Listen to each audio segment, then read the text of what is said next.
Bapak-bapak, ibu-ibu yang dirahmati oleh Allah Subhanahu wa taala, saya dikasih amanah untuk menyampaikan dua hal di sini. Pak Husni memerintahkan kepada saya untuk menyampaikan tentang masalah waris, sedangkan Pak Edi memerintahkan saya tentang masalah tauhid. Bagaimana menurut bapak-bapak? Yang mana yang saya harus laksanakan? Yang pertama. Yang mana baik Pak Ustaz? Yang mana baik di Pak Ustaz untuk kita bersama? Kalau saya itu lebih condong kepada permasalahan tauhid atau masalah sholat. Sedangkan masalah warisnya nanti bisa kita rangkum dari pertanyaan-pertanyaan. Saya tadi sampai berpikir apa ada pembagian waris di Al-Ikhlas.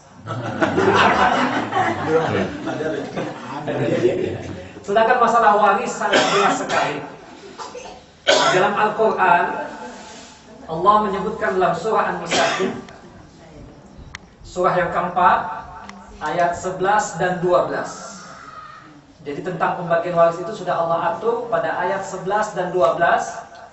Kemudian ayat yang terakhir pada surah An-Nisa tentang Al-Kalalah 11 dan 12. Itu sangat penting sekali untuk memahami tentang masalah waris.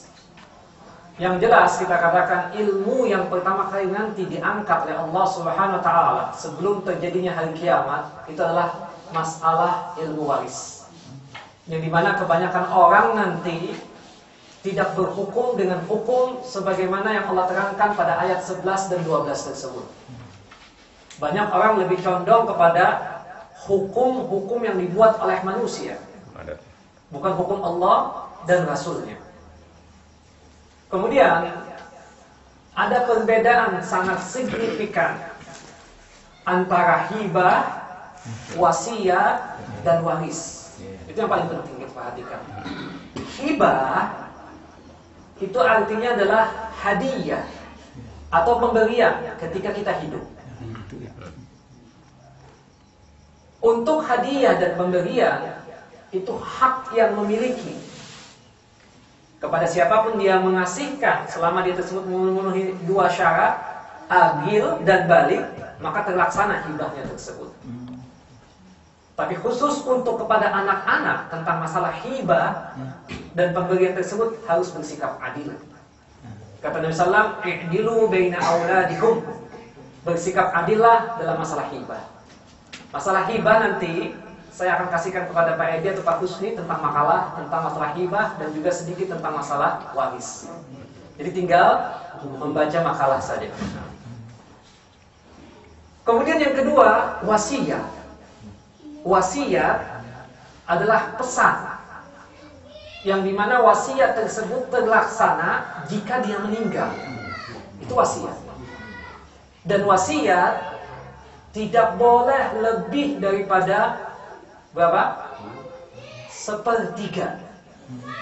Wasiat tidak boleh lebih daripada 1/3.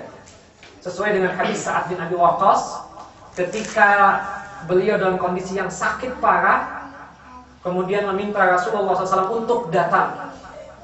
Selain meminta didoakan, yang kedua adalah meminta bagaimana tentang masalah diriku ya Rasulullah, karena aku ini memiliki harta yang banyak, sedangkan aku cuma memiliki seorang putri saja, seorang anak perempuan.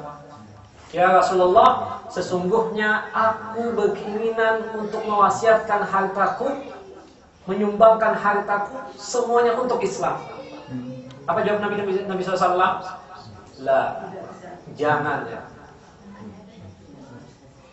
Kemudian Sa'ad bin Abi Waqqas mengatakan, ya Rasulullah, setengah hartaku untuk Islam. Kata Rasulullah, jangan. Artinya kalau misalnya Rasulullah SAW berkeinginan, bisa saja ambil semuanya atau setengahnya. Kemudian Sa'ad bin Abi Waqqas mengucap lagi, 2/3 ya Rasulullah. Kata Rasulullah SAW, jangan. Terakhir Sa'ad bin Abi Waqqas berkata, 1/3 ya Rasulullah. Kata Nabi SAW, na'am wa sulusu katsir, boleh sepertiga kamu berwasiat dan sepertiga itu sudah banyak. Kenapa? Seseorang kadang berwasiat semua hartanya, tapi ahli warisnya tidak dipikirkan.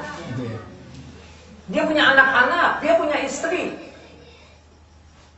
Kecuali boleh lebih daripada sepertiga kalau ahli waris mengizinkan, kalau anak-anaknya, istrinya mengizinkan.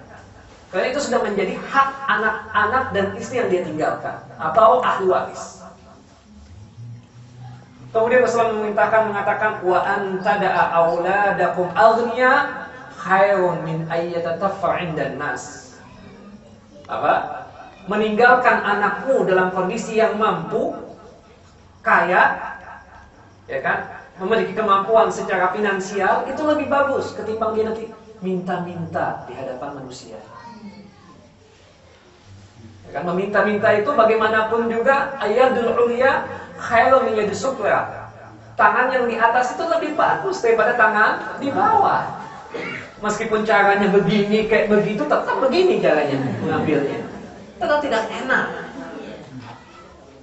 Makanya wasiat cuma sepertiga saja. Boleh lebih kalau ahli waris mengizinkan. Kalau satu saja di antara ahli waris yang ada tidak mengizinkan lebih daripada sepertiga, gagal wasiatnya tersebut kecuali sepertiga yang dilaksanakan.